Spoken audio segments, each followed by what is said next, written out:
মা ইউনিক স্টাইলে ভর্তাগুলা বানায়, খেতে এত মজা হয়। খাওয়ার সময় তো টেরই পাই না যে কতগুলা খেয়ে ফেলছে। আনলিমিটেড ভাত খাওয়া হয় এই ভর্তা হলে, আর একদম অথেন্টিক স্বাদে, কিন্তু পাটাপোতা ছাড়াই ভর্তাগুলো। মা প্রথমেই তেলের উপরে রসুন, পেঁয়াজ আর শুকনা মরিচ বাদামি করে ভেজে তুলে নিচ্ছে। আর এরকম পেঁয়াজ, রসুন, শুকনা মরিচ ভাজা দিয়ে মা 100 পদের ভর্তা করতে পারে। প্রত্যেকটা ভর্তার এই স্বাদ আলাদা হয়, ঘ্রাণও আলাদা হয়, ভীষণ মজা লাগে খেতে। আজকের ভিডিও দেখলে ইনশাল্লাহ সবার মুখে লোল চলে আসবে, কারণ আমার মুখে অলরেডি পানি চলে আসছে কথা বলতে বলতে। পেঁয়াজ রসুন তুলে নিয়ে এক চুলায় মা চিংড়ি ভাজছে, আর পাশের চুলায় বাদাম ভেজে নিচ্ছে। বাদামগুলো তেল ছাড়া আর টাট খোলায় ভেজে নিচ্ছে। আর যখন বাদাম ফেটে ফেটে চামড়া একদম চিটচিট শব্দ বের হয়ে এসে ঘ্রাণ বের হয়েছে, তখন ভাজাটা থামিয়ে তুলে নিয়ে খোসা ছাড়িয়ে নিচ্ছে।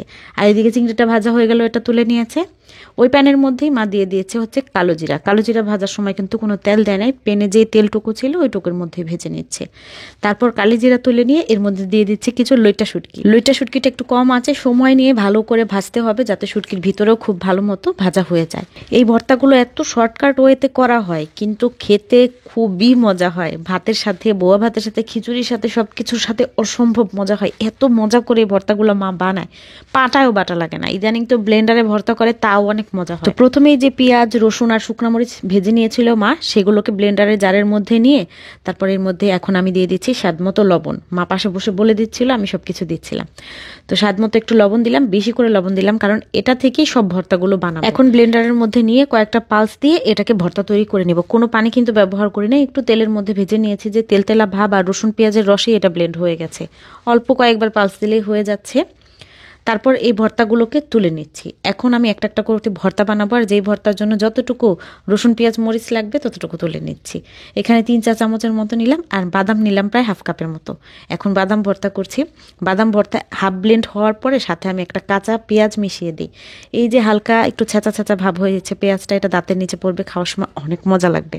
তারপর বাদাম ভর্তা তুলে নিয়ে ওই ব্লেন্ডারের জারের মধ্যেই দিয়ে দিচ্ছি হচ্ছে যে চিংড়ি ভেজে রেখেছিলাম সেই চিংড়িগুলো, আর সাথে চিংড়ির জন্য যতটুকু আমার রসুন পেঁয়াজ মরিচ ভর্তা লাগছে, মানে 1 চা চামচের মতো ভরা ভরা দিয়ে দিয়েছি। সাথে দিয়েছি একটা কাঁচা পেঁয়াজ, একটা কাঁচা মরিচ আর একটু কাঁচা রসুন। আমার মা চিংড়ি ভর্তা এগুলো দেয় একদম শেষের দিকে কাঁচা কাঁচা, অন্যরকম একটা টেস্ট হয়, খুব মজা হয়।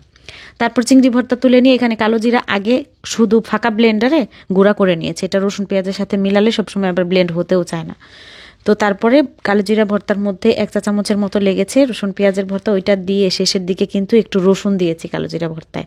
কাঁচা রসুন কালি জিরা ভর্তায় দিলে কাঁচা রসুনের যে ঘ্রাণটা, ওটা কালি জিরা ভর্তা অনেক মজা লাগে। আর এদিকে কালো জিরা ভর্তা তুলে নিয়ে তার মধ্যে দিয়ে দিয়েছি হচ্ছে লইটা শুটকিগুলো। কালো জিরার মতো একইভাবে লইটা শুটকিটা প্রথমে একটু রসুন পেঁয়াজ ছাড়া ব্লেন্ড করে নিয়ে গুঁড়া গুঁড়া করে তার মধ্যে রসুন পেঁয়াজ বেশি করে মিশ্রণটা মিশিয়ে দিয়েছি, মানে লাস্টে যতটা ছিল সবটা দিয়ে দিয়েছি। তো শুটকি আর রসুন পেঁয়াজের মিশ্রণটা প্রায় সমান সমান হয়ে গিয়েছিল। তো ওই ভর্তাটা করে নিয়েছি। আলহামদুলিল্লাহ, প্রত্যেকটা ভর্তায় এত মজা হয়েছে, মানে স্বাদ চিরদিন মুখে লেগে থাকার মতো, এত মজার ভর্তা এটা। আর সাথে যদি থাকে এরকম খুদের ভাত, তাহলে তো কোনো কথাই নাই। খুদের ভাতটা আমরা একটু হালকা সফট করি, যাতে করে ভর্তা মাখলে একটা আঠালো ভাব হয় ভাতের মধ্যে। তো ওটা মেখে খেতে যে কি মজা, কি যে সুস্বাদু। মজা শুনলে তো আবার অনেকে খেপে যান। আসলে আমাদের অঞ্চলে, মানে আমাদের দেশে টেস্টি খাবারকে আমরা মজা বলি, মানে যেটা সুস্বাদু আর কি। যাই হোক, এত মজা এটা, মনে হয় 1 প্লেট ভাত এভাবে খেতে পারলে জীবনে আর দুঃখ কষ্ট কিছু থাকার কথা না, এত স্বাদ। আজকে চলে যাচ্ছি, আর কথা বলতে পারছি না। দেখা হবে পরের ভিডিওতে। ভালো থাকবেন সবাই, আসসালামু আলাইকুম।